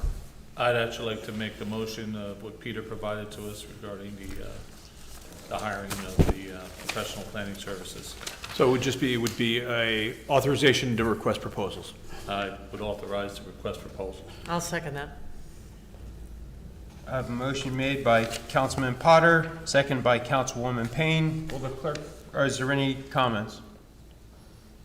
Peter, how's this gonna work? 266. You would go out. Next step. Next step would be your QPA will issue an RFP, Okay. and there'll be submittals, and you'll review them, and, with any luck, the individual who you have been engaged with for a number of years will submit a proposal that you find acceptable. You may not submit a proposal, in which case you'll need to find somebody else to assist you. So 30 days? think Now, we're this looking at- proposal should come in advance of your next meeting. That's, okay, so it'll be on the docket for the August 18th meeting, and we won't have to wait until September? No, you'll be able to prospectively appoint someone for the period at the conclusion of the 30-day termination window for your current planner. Thank you. That's our hope, yes, sir. Okay. Will the clerk please call the roll? Well, you still got new business on it. This is what we're doing right now. New business. I'm sorry. Council President Zambrana? Aye. Councilman Collins? Aye. Councilwoman Payne? Aye. Councilman Poznanski? Aye. Councilman Potter? Aye. Motion carries, Mayor. Thank you. Okay, Councilman Potter. You got new business? Still on new business? Yes. Yeah, I share Councilman Poznanski's concerned also that we moved the council comments into the council reports, and I don't understand this. Does anybody know anything about this? Yes, I did, because I read about it. And it's not legal to do that without council's approval. So how did this happen? Two-thirds vote of council has to do it, Right. not someone else, because otherwise it's arbitrary and capricious. Right, but I noticed mayor's comments wasn't changed, but just council comments were changed. I don't think that's a fair thing to do to the council. No, it's not. And I also found this other thing that I found highly unusual here. I got a disclaimer on the bottom of this Board of Agenda here. It says, please note, items listed on the agenda may be changed prior to the meeting. Thank you. We can't change this, Mr. Vignola. Sure you can. We can't change it arbitrarily. With council's approval. The Mr. council has to Vignola. give the approval. We can't just It's in change it, Robert's rules. decide, last It's in minute. Robert's rules, and I will find it for you. So if I could, so you just changed the agenda, sir. How's that? And under new business, you adopted a resolution that was not published, that was brought to you by the borough attorney to go out for bid for the planner because the old planner is no longer working for the town and we need a new planner. So during during Peter's comments, he said, during new business, I'd like council to consider this resolution. So you just changed the agenda by council action and went out to go for an RFP. So Right, but we're allowed to do it because it's at the meeting. It's legal. again, it's at the meeting, so If we this did isn't that. legal, we can't do it behind closed doors. We didn't say behind closed doors. Well, it But doesn't the say you're not agenda- doing it behind But the closed agenda doors. was changed is the point, sir. Right, but we have, it's the council meeting. That's why we can change it at the council meeting. We just did. Right, but we can't just say, I'm going to take something out of here. We actually didn't take out comments. Comments are still in the agenda. So on the Well, other they've been comment, I was moved. going to address that, They're so still in the agenda. we just Council combined comments has to it. be Instead of approved by having, council, sir. So do we need, so should we you do still that? have a Yeah, let's Someone move it needs to back. make a motion. It can't be the clerk change it. the clerk didn't do it, sir. We said, I did. Oh, you Okay, did. yes, You can't because change it. you Read have, Robert's rules, sir. it's not about Robert's rules. It is It's about Robert's, that's our law. Is Are that you- what do you go by? What I go by, sir, is you have the opportunity to speak, okay? What law do you Wait, go by? I have the opportunity to speak. If you're going to give me a chance, you're going to ask me a question, let me a chance to answer. If you don't want me to answer, I'll shut the hell up and go home. You choose. You're the council member. You have a chance to speak during reports. You have a chance to speak during comments. We just combined it for efficiency. It's, Put okay, it you all in cannot one- do that by put it all law. in You one cannot, sir, I looked into that. You cannot change that by law. That's right. Sir, just for a second, Councilman Poznanski, what law dictates? It goes by Robert's rules. Right, I Robert's looked into this. do we go by Robert's rules? But it's in as- there. Are they our previously- bylaws? you're- Are they our laws? You can, No, the are there purpose. laws? No, there are rules of procedure that we generally observe more in failure to adhere to. So we than don't adhering always to. follow Robert's rules, We correct? do not. They are a guideline. We do not follow Okay. Robert's rules lockstep because they really But I don't do. apply to a governmental body of this sort. Council comments always come after the open to the public, because if somebody makes a statement, we can comment on it. It doesn't go before. I mean, this is highly unusual. I've been up here almost 10 years. Well, no, I've been up here almost 7 years, I'm sorry. And it's never changed like this before. Why does it change? We're just trying to streamline the process, sir. Well, That's all we were shouldn't you trying to get do. council approval, or you just do it, force it down our throats? I mean, that's what you're doing here, Harry.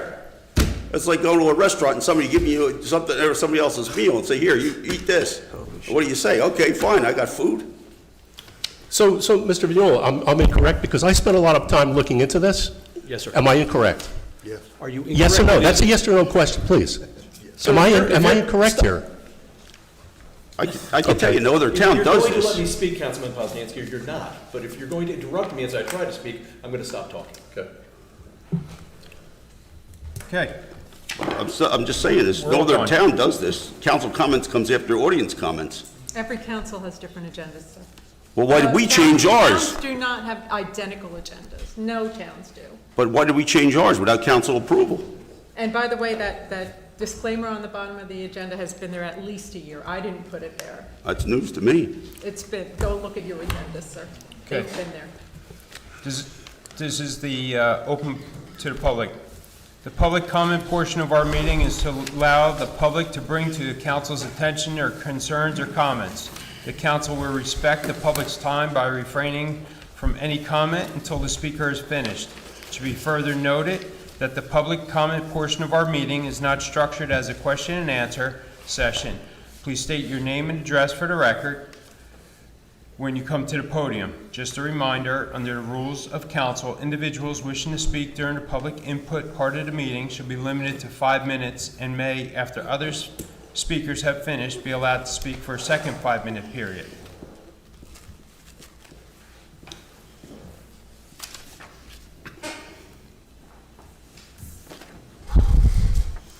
Good evening. Entertaining evening, thank you.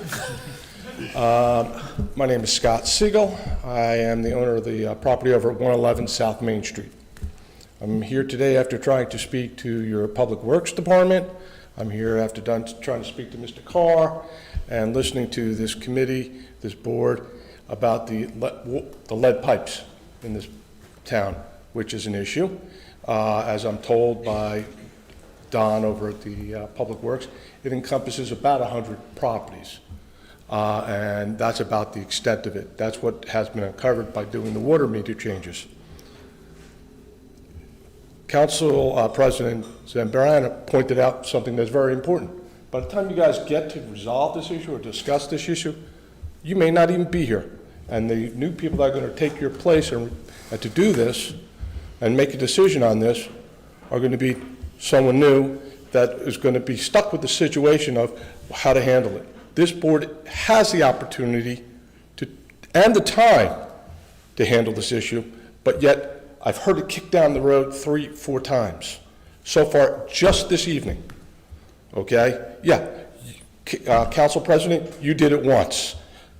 Mr. Carr did it once. Okay? And you're just kicking it down the curb, and the answer that I heard was appalling to me. Oh, we'll just put an assessment on the property owners, and when they sell the property, it'll be a line item on their closing statement. That's not leadership, gentlemen, ladies. That's not what you've been elected to do. You're elected to hire, you're elected to handle tough issues, and this is a tough issue. With all due respect, Councilman Potter, yeah, it's nice that 4th of July parties happen. That's great. I'm all about it. They happen on my property all the time, and I love seeing people sit there on my property. I do. I think it's a very neighborly thing to do. But those are happy times. You're really elected to handle the tough issues, not the easy issues. And this is an issue that is going to affect a lot of the seniors in this town, okay? And that's what this board needs to wrap its arms around. Mr. Mayor, this is your job. This is what you've been elected to do, because you're the leader. That's what mayor stands for. This is the leadership of getting people to do what they don't want to otherwise do. Otherwise, guess what? This is just Milltown being Milltown and continually kicking the can down the curb. That's all this town has ever done, and it's continuing to do. I heard it tonight. I've heard it, been in this town over 20 years, and that's what always happens. Well, this board needs to wrap its arms around getting water main meters changed, putting lead pipes. Those are the issues before this committee, okay? And yes, I will be back, and I'd like to see some progress on this issue. Because again, that's what you have been elected to take care of. Thank you. So I would like to comment on that, is because I did run because I was sick of seeing the can kicked down the curb as well. Mr. McClellan did provide me with the number of units that have lead or galvanized lines. I think it was 90, you said? Approximately 40 or 50. Sorry. Approximately 40 or 50 at this point. Approximately 40 or 50. So With all due respect, I Hang on. disagree with you, because my number came from Don. And I'm telling you from the engineer. I like his number better, don't misunderstand me. Yes. So now, what Council President Zambrano was saying about this grant that they talked about. So now that they have this grant, so now $1 million. So now, we, this Borough Council, and the engineer need to come up with a plan of how that's going to get implemented, because typically, it's the responsibility of the homeowner to replace the lead service line. Not in East Brunswick. That's East Brunswick.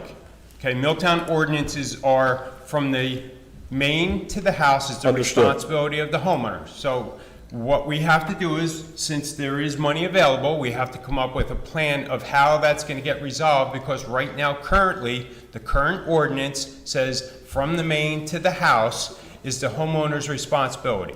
So there has been conversation about, is it from the curb stop to the house? Still have to go through that. Mr. McClellan we talked about that before the meeting, of how we're going to resolve that. So Well, I'll be honest with you, and with all due respect, Mr. Mayor, I've got to tell you, after speaking to Don and speaking to your business administrator, they're not aware of that. I'm not trying to throw anybody under the curb here, but nobody knows anything about this. This is the first that I've heard about it after Sir, doing some it was just inquiry. awarded. we just had It just the awarded. conversation just now before the meeting. Yeah, I Of understand. course, our business administrator and Don isn't going to hear it because we just had the Okay, conversation. and so let me put a little pressure on. When do I anticipate hearing back as with regards to what progress is going to be made? In other words, what should my expectation be as far as when these decisions are going to be made? I will have a more in-depth conversation with Mr. McClellan and have an update for the next council meeting In August? in August. Fine. I'll see you then. Very good. Thank Have a good evening, gentlemen. You as well. Thank you.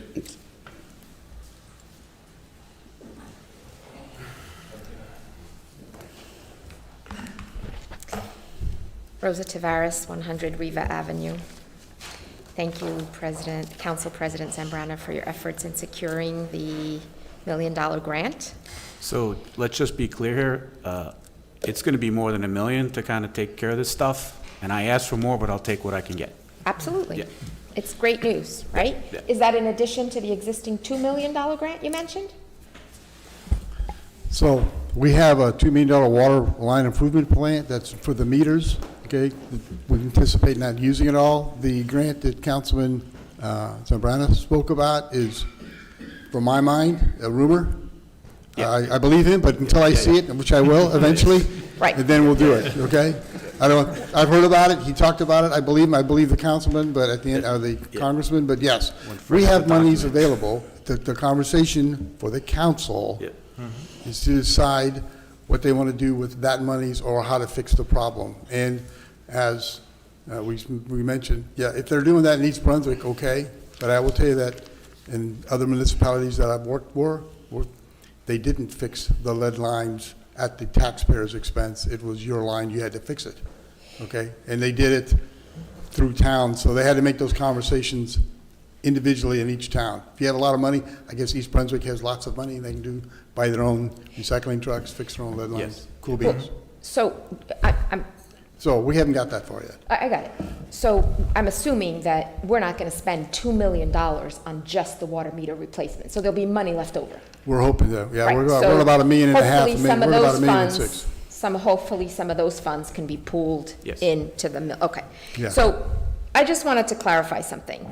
My understanding, and correct me if I'm wrong, but my understanding is that Milltown has a water utility easement. You own the utility, the water utility. Milltown owns the water utility. Yes, yes, Okay. ma'am. We have water So- utility. My responsibility as a homeowner, since you own the utility, my responsibility and obligation as the homeowner is to give you access to the property to maintain that utility, which is what this whole debate is about, homeowners not letting you in to change the meter, the water meter, right? So I didn't get a letter saying, you need to hire a plumber to change your water meter. You are changing the water meter because it's your utility, you're responsible for maintaining it. So my confusion lies in, if I'm not responsible for replacing the water meter, why is it my responsibility to replace the lead service line from the road to my home? It is part of the utility that is owned by the town of Milltown. That's my confusion. Now, I can understand that there may not be money to do it, but to put that on the back of homeowners when clearly we as residents don't own the utility. Now, Mr. Carr, can appreciate your sentiments because you're looking at the budget lines, you're looking at the bottom line, the money. I can understand that. And all I'd like to make clear to this group and to you is please try to understand where we as, well, I'm going to speak for myself, where I as a homeowner am coming from. When I chose to become a homeowner 20 plus years ago, I knew that there's a possibility that a roof might leak, that the hot water heater might go and might need to replace it. So as a homeowner, I plan on those things. I don't call the landlord, I'm it. I plan on those expenses. Now, to now have the state, and in turn you, say to me, the homeowner, hey, you've done all the right things to preserve the value of your property, but now, whether you choose to stay in your home or you choose to sell your home, we're going to hit you with a $20,000 decrease in the value of your home for a repair that is not my responsibility. So I would respectfully ask all of you to really consider, I don't know if I'm alone in this, there's probably 100 plus other homes, I don't know, but I would respectfully ask all of you to consider that for those people who have been in their homes much longer than me, 30, 40, 50 years, for whom, you know, homeownership for many people is a major life investment. For some, it may be the only major life investment. So for people who are in their 70s and their 80s and their 90s, this is what they've got. And whether or not they're going to stay in their home or they're going to sell it and go into a nursing home, to now take what's been referred to here as the possibility of a $20,000 off the top, it's not right. So I know that every other municipality in New Jersey is dealing with this, and some may be doing it one way, some may be doing it the other way. And I mean, I would just ask that you try to find a way to consider that instead of having it just be, well, one way or the other, the homeowner's going to pay for it. The homeowner pays taxes. The homeowner pays, right, to have these things, and to all of us, this is an infrastructure issue. I've said this before, this is an infrastructure issue, is not the responsibility of the homeowner. It can't possibly be. That's all I have to say. And I'm willing to sit on any committee or work with anybody on this topic. I've sent you information back in March. I've done what I can or what I know how to do. I know that there are firms out there that know how to secure money from the state. Perhaps it behooves us to hire one of those firms, or to even hire a consultant who writes grants. I mean, I'm not a grant writer, but I know there's money out there. You know, that's what the infrastructure bill was all about. Yep. So, and I would really encourage you all to do something while Governor Murphy is still in office, because who knows what happens after that. Exactly. So, and I know, you know, this is down the line to 2031, but 2031 is around the corner. And to kind of second the gentleman's comments earlier,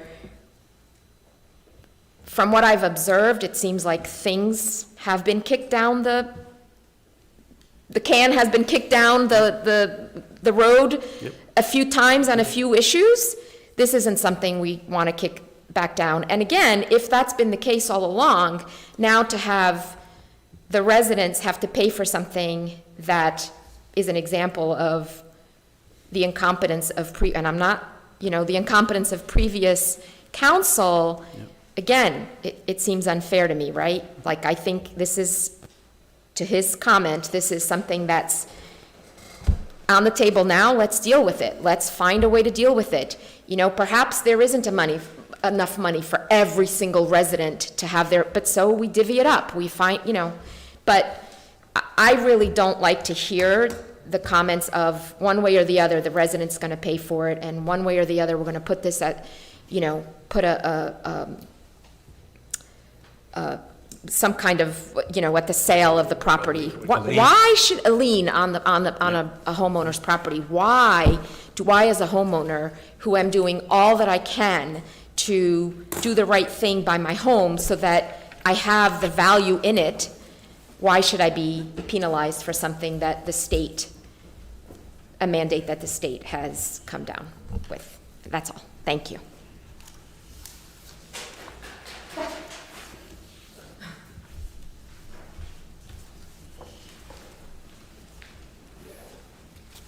Debbie Miller, 92 Ford Avenue. I happen to agree with you. It is a big burden to put on people. Though, while we're on the meter talk, at one point it was discussed that maybe multi-dwellings would be seen if they have meters to cover each unit. Is that taking place while the smart meters program is in place? I think. No. No, I think the process. So that is was last year's conversation about going into, for instance, multi-unit dwellings, apartments, homes that were subdivided into maybe 2 or 3 or 4 homes where there was a meter going into the house, to have each one with a separate account, if you will, or a separate meter, but this project does not do that. Okay, it's just replacing, if there's a meter at the curb or a house meter, and that meter feeds 3 rentals that are in that home, then there's not going to be, in part of this project, 3 additional meters put in there replumbing the house, because that would require the house to be replumbed, Debbie, not just replacing the meter. And that landlord would have to do that of their own, to have 3 separate meters on a house where there are 3 separate accounts, if you will. So this is not that project, no ma'am. But we would be sharing the burden. They would be sharing the burden, but that is not the focus of this project. That was something that was discussed last year, and it didn't get off the ground. As far as the grant, we got a grant for the meters. Correct. Is that already money in the account and then it's being drawn from? Yes. Okay. So this wasn't the water meter replacement project grant. There were 2 separate water grants for $1 million to fix the infrastructure. We're talking about the mains, the main pipes, the infrastructure of the town. Last year we made a decision at our level that says we're going to repurpose those $2 million grants for 22 and 23. Right? Can't remember the right years, but yes, for $2 million grants, and we got a hold of DEP and the state and said, instead of replacing water mains like we've done in the past, can we use this for the water meter replacement project? And this is why. We give them a big long reason. And they said yes. Obviously, the intent, as the lady mentioned, is that when the dust settles at the end of the day, we're going to upload about a stack of paperwork about that high to the state, who's going to say, yes, you've used your water grant appropriately. And we agreed to all these bills from Core and Main that we passed tonight, from CME, from everybody, and you now have $300,000 left on those 2 grants. Mike and I will obviously get back to them and say, can I do something else with that? And they'll say, of course. They want you to spend the money. They don't want to give it back, because giving it back will tear up a state budget 3 years old, 4 years old. The state hates to do that. I hate to do that. So we then go back to the state and say, look, I got $300,000 left for these 2 grants that used to be for water mains. Then we changed it to water meters, and we still have money left. We fixed all the meters, everything's good. Now we want to go back to replacing water mains or fixing the lead lines or doing other things, improvements to the water system. Whatever we do, the state says yes, we have to go out for bid, and then off we go. Okay, but again, we're way far away from that right now. I would say if we're done by the end of this year with all the meters and the replacements, where we can get to that conversation with the state of New Jersey and ask to repurpose money, we'd be lucky. It's a slow process. Last year, I finally closed out a grant from 2020. They're not speedy. Thank you. Oh, anyway. Now I'm going to ask something different. Sure. So in the bill list, it was, there were a couple lines for loans. I'm assuming they were bond loans? So there are 6 loans, or 6 NJEIT infrastructure loans, 5 that are paid with wire transfers, and 1 is paid for with an ACH withdrawal. They're from previous Borough of Milltown NJEIT water loans for the most part, So they were mostly for, mostly for water, yeah. and I looked back through to the beginning of the year. Are these loans only paid every so often? Twice a year, twice a year. Twice a year? We get a principal and interest payments for the most part twice a year. Are they almost, because it was like almost $800,000. Yes, they're insane. Are they almost paid off? No, one of them was from 2013, they're 20-year loan. Okay, thank you. So the advantage between an NGIT and infrastructure, New Jersey Infrastructure Trust Bank, and a conventional financing in a bank is that the interest rate is a lot lower. A lot of people say, oh, they forgive part of the loan. I've never seen it happen. Maybe I'm wrong, but very few people forgive loans. But it is a lower interest rate, which is very good. Thank you.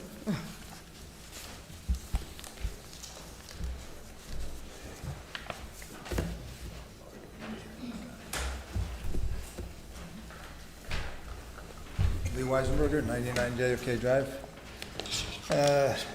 Mr. Bazansky brought up a point before about how many gallons we're losing with water yet. We're never going to know that until all the meters get installed, right? To be correct. It just so happened I had a report here coming out of the archives, again, in the paper, done in May of 2000. And this is the State of New Jersey Statewide Water Supply Plan, the Eastern Raritan River Basin Feasibility Study. And they reference the Lawrence chain of lakes, which is Lawrence Brook going all the way up because water is controlled by Brunswick basically for the water supply. And they talk about a lot of different things, but one of the biggest ones was dredging that whole system. And this is a scary number I'm going to give you right now. This is back in 2000. 900,000 cubic yards of material, which would have to go to the landfills, and you can imagine the cost. That's in 2000. I can't imagine what it is now. Our dam, as you can tell if you go over there, that sediment's almost to the top of the dam. I would guess in the chain, it's just as bad in other places, or halfway, partway, wouldn't matter, Farrington Lake. And once again, with the water cost, it's interesting, this was mentioned here in this article too by Elizabethtown Water Company. A water leak of 2 tablespoons in a minute will waste 15 gallons per day, 105 per week, 5,460 gallons a year. I did the numbers quickly. 2,600 homes in Milltown, 14 million gallons. Adds up quick. And I bring that up because, Mike, back when we had our water main refurbished and extended, I believe that was Ducon, right? And I mentioned this once before, but I had 2 lines going to our property. I never knew that because it was 2 lots. They didn't know where the house was going to be built, I guess. And so Ducon came across that line, and the extra one, and they never tested it to see if it was live. They just crimped it. And that line leaked later. Leaked for months until it started popping up all around our cul-de-sac. And then Mountain, whatever, came in there and fixed it. $35,000 plus. So you wonder where the gallons go and where, you know, how much it does cost. But once again, if you have a water line break, a leak in a pipe anywhere, depending where it's at, it could be leaking forever. You're never going to know. Like I said, until these meters get installed, maybe we'll figure something out, but be patient.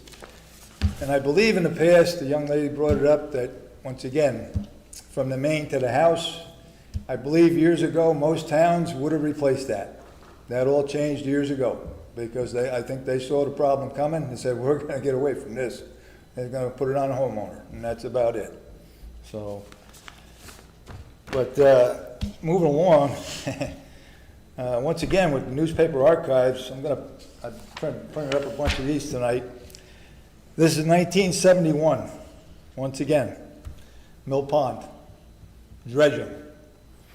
This is Democrats, Republican, going back and forth, trying to get a plan together. And it's just scary that since 1971, nothing has happened. Although it was dredged in 77, and Alsall and Milltown paid equal amounts to have that done. How much was done at that point? I know it went down below, past the big trestle.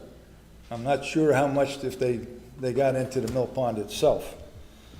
But the fact that there are many articles out there about the mill pond weed problem going back into the 50s. So this has been going on a long time. This one is of interest because it's in 71. They're talking about the riparian rights. They're talking about Alsall, Mr. Berger. Like he said, they own it. But in 71, the DEP was in its infancy. 1970 they started.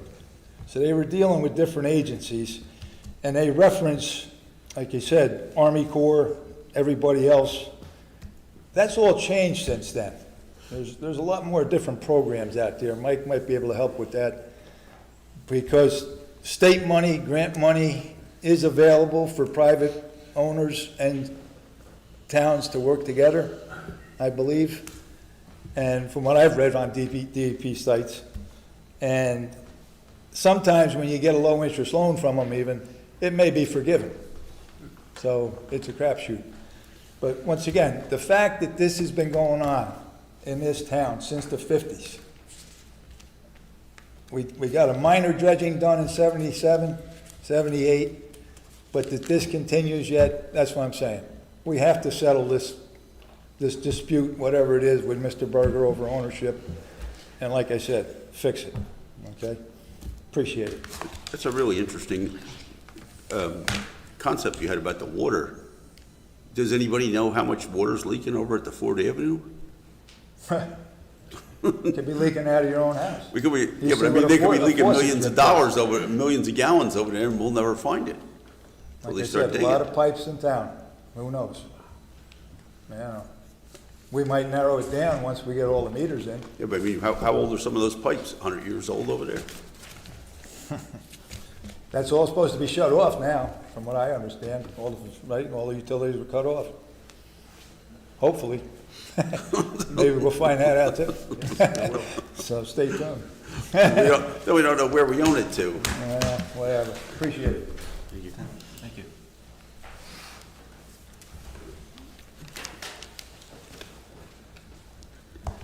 Nick Legati, 9 Janet Court. I have a few things here.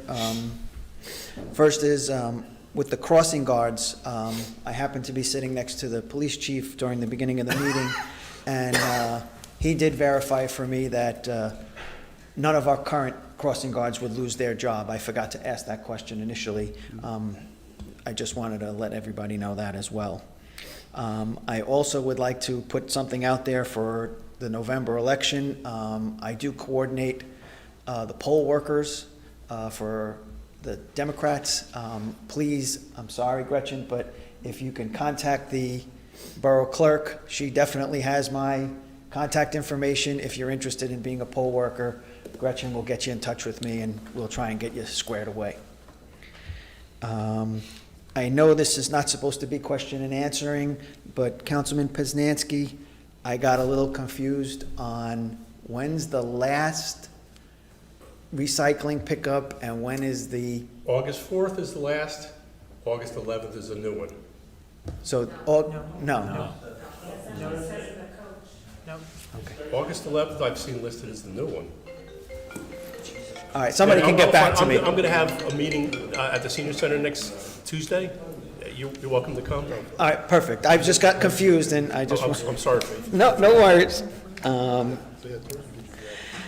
I am a little also concerned on our, with all due respect to Mr. Carr, I think he's a great business administrator. I think he does very well at his position. Besides the borough website, are we still actively looking for a full-time business administrator or not? Is it advertised on the League of Municipalities, or is it not? When was the last time we actually had candidates come in for interviews? Is that still going on, or is that at a stall? I could be wrong, but I'm not under the impression we're actively looking for a full-time BA at this point. So I will say that we had a fine candidate who took another job closer with more money, and it stalled at that. We had about a dozen applicants on the Personnel Committee. We have not interviewed for probably, or advertised for a couple of months. So is it the opinion of this council that going with an absentee, no offense, No, it's okay. You dead on. absentee business administrator that doesn't quarterback this town in the day-to-day operation, that's fine with this town, that you don't want to actively look for a business administrator? I'm not allowed to say. I'm sorry? I'm not allowed to say. I don't get council comments. True. I would encourage the council to find somebody other than me, sir. I would agree. I'm all for that. Not that I'm disappointed in any of your No, work. I'm all for it. But I really do think that this town needs someone to run the day-to-day operation, that I've got people telling me that they're going to borough buildings and there's signs saying, closed for today, come back tomorrow. That's unacceptable. That is extremely unacceptable for a municipality that, in my opinion, is in the customer service business for the residents of this municipality. That is unacceptable on any level. And you need someone to quarterback this whole situation. I agree with you, Nick. And we, for many months, right, so I'm the new person here, right? Soon I won't be able to say that much longer. This doesn't count to my 5 minutes. And as soon as I came on board, I was, appointed to the Personnel Committee. And, we went full steam ahead, in trying to find a full-time business administrator. And we went through several rounds of interviews, and so we looked at a lot of candidates, and as Mr. Carr had mentioned, we thought we had one, that bit, and, he left for a bigger district for more money. So, I don't really consider Mr. Carr, or Mr. Zanga as being absentee administrators, because You can't contact them during business hours on Monday to Friday, so that's absentee. I don't know that that's true. I don't think the town that he works in or the municipality that Mr. Zanga works in would agree with you. So I know that I can only speak for myself, right? And maybe in my capacity as council member, it might be different, but I can call either one of them, Mr. Zanko or Mr. Carr, at any time, any day, and I get a call back, or I get an email back.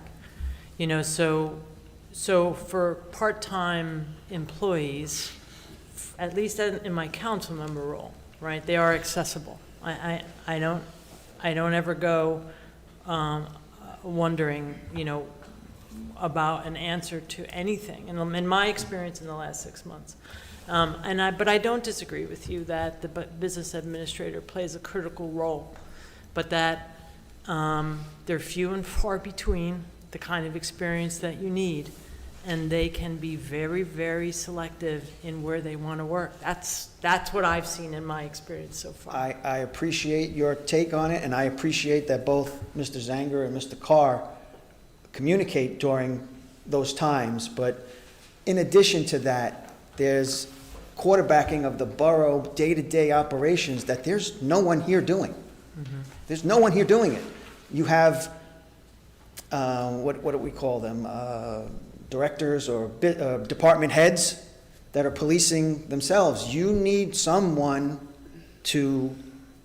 that answers to you that does that, and there's no one doing it right now. Yeah, and I just want you to know that I can speak for myself, and then as a member of the Personnel Committee, we wholeheartedly agree with you. And we've done so far what we can do, and I don't disagree that, we can open a search, but we're gonna end up in the same situation because we've done those searches already. And the pool is very limited. It's only my opinion, but I think it's magnitude by many in this municipality. that if you're not actively looking, you are doing an injustice to the residents of this town. The reason I actually came to this meeting tonight is I am questioning our 2 old firehouses in town. We have missed out on the last 3 real estate booms in New Jersey.